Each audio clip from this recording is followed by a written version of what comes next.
since I moved to New York, I've never like really had like a night out, I feel like.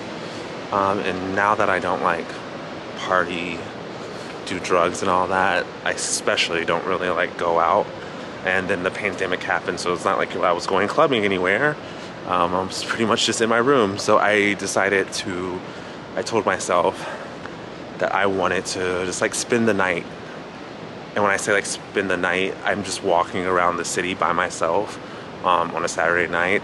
So that's where I am. I'm in the city on Park Avenue right now, walking aimlessly. No destination in sight. But you guys are gonna come along with me on my journey of just spending the night walking around New York City aimlessly. So we will see what ensues. I do know that it's Saturday night and that it's like the last night of Pride Month, so I'm sure we'll see some people once I get in that general direction. So we'll see what happens. When I was growing up, my mom always used to be like, you know, don't stay out late because nothing happens good at nighttime. And that was definitely true because I was out during the night and doing crazy stuff. One time I even got like in an accident because I was like so high on drugs that I got in an accident and like wrecked my car, but still managed to drive it home, and like tried to open the door, but I couldn't open the door because I was so high. And my mom like opened the door and I had like blood running down my face, and I didn't know any of this like had happened. So like I went to bed, woke up the next morning, and like thought everything was normal. Like got my keys. I think I was going to go get food or something, and like opened the door to go to my car, and I'm looking at my car and it's like tilted. And I'm like, why does my car look like it's tilted like that? And I like walked around and looked at it, and it was like the whole front was like bent up. The tire and the axle was like bent. So I don't know how I drove home on that. But anyway, and then I turn around and my mom's just standing outside the door looking at me like shaking her head like, you have no idea what happened last night, do you? And I was like, she's like, don't even try to play it off. I know you don't remember. And I was like, I don't. And I was like, what happened? And she's like, you tried to open the door and you took like 5 minutes trying to open the door and you're using the wrong key. And then I opened the door for you and you had blood just like dripping down your face. Obviously you wrecked the car. And I was just so embarrassed. I was like, what do you say? Like, Mom, I was high as hell. Like, I don't know what to say.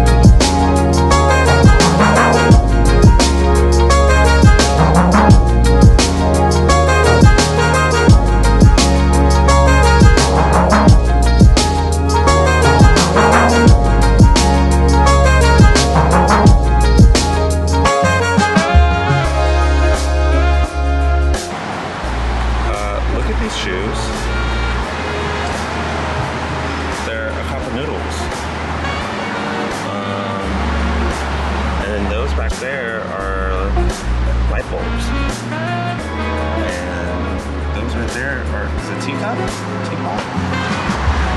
my gosh, these are some crazy deals. Those are all pencils. Then we have M&M's down here. Wow.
Times Square, I can't do it.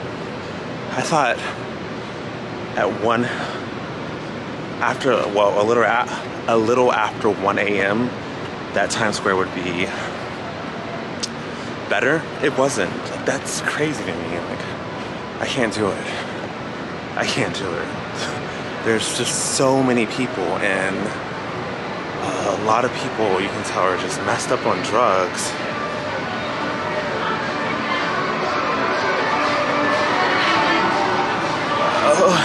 And I just can't do it.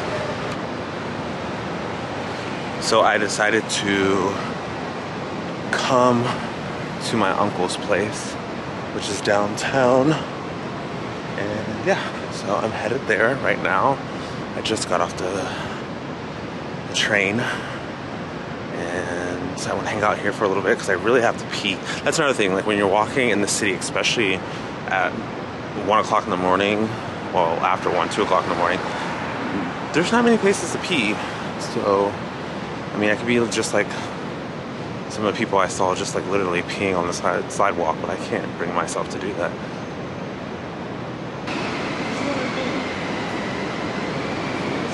Get out the way. Get out the way. Get out the way. I made it to my uncle's and I went pee.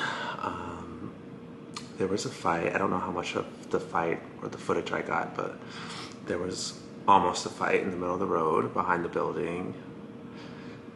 That's New York for you at 2 o'clock in the morning. Probably why I don't normally come out this late anymore. You know, that's just when the crazies come out, and I just rather be it's funny, when you get older, you just want to be like at peace in your bed, at home in your bed. What are you doing on a Friday night? I'm at home in my bed. Sleeping peacefully. Yeah, it's just nice to chill for a little bit and rest because I've been walking around for hours.